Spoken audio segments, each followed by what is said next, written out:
28 फरवरी 2026 की वो सुबह ईरान के मिनाब शहर में सूरज हमेशा की तरह निकला था। हवा में वही नमी थी और घरों में वही भागदौड़। 7 से 12 साल की उन बच्चियों के लिए ये सिर्फ एक आम शनिवार था। उन्होंने अपने पसंद के रिबन बांधे, बस्ते कंधों पर टांगे और शजरे तैयबा स्कूल की ओर बढ़ गई। सुबह की प्रेयर हुई, खिलखिलाहटें गूंज उठी।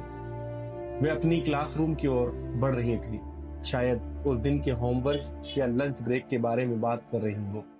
उन्हें नहीं पता था कि उनसे कोसों दूर एयर कंडीशनर कमरों में बैठे कुछ लोग उनके सपनों को कुचलने का नक्शा बना चुके हैं, जिनके लिए मासूम सिर्फ एक टारगेट थी। सुबह के 10:45 अब क्लास में कलमे चल रही थी, तभी आसमान से मौत बरसी। एक जोरदार धमाका हुआ और फिर सन्नाटा। शजरे तैयबा स्कूल मासूमों की कब्रगाह बन गया। 165 लाशें, जिनमें ज्यादातर छोटी बच्चियां थीं, जिन्हें कभी जिंदगी का मतलब भी नहीं पता था।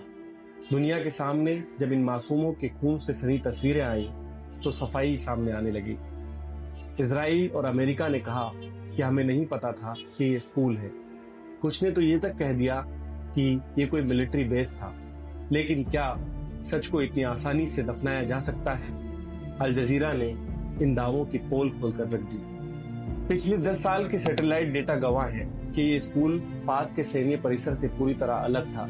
2016 में ही यहाँ दीवारें खड़ी कर दी गई थी, सुरक्षा टावर हटा दिए गए थे और बच्चों के लिए अलग गेट बनाए गए थे। सवाल यह है कि अगर इंटेलिजेंस की गलती थी तो इतनी सटीक कैसे थी? साफ नजर आ रहा है कि ये भटका हुआ मिसाइल नहीं था, ये एक सीधा हमला था।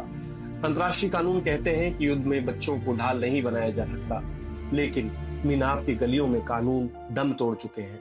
ह्यूमन राइट्स ऑर्गेनाइजेशन का कहना है कि मानवता का सीधा हनन है। चाहे उन बच्चों की माता पिता सेना में हो या ना हो, एक 8 साल की बच्ची का क्या कसूर था? क्या उसकी स्कूल की ड्रेस को कफन में इस तरह से बदल दिया जाएगा और दुनिया खामोश रहेगी?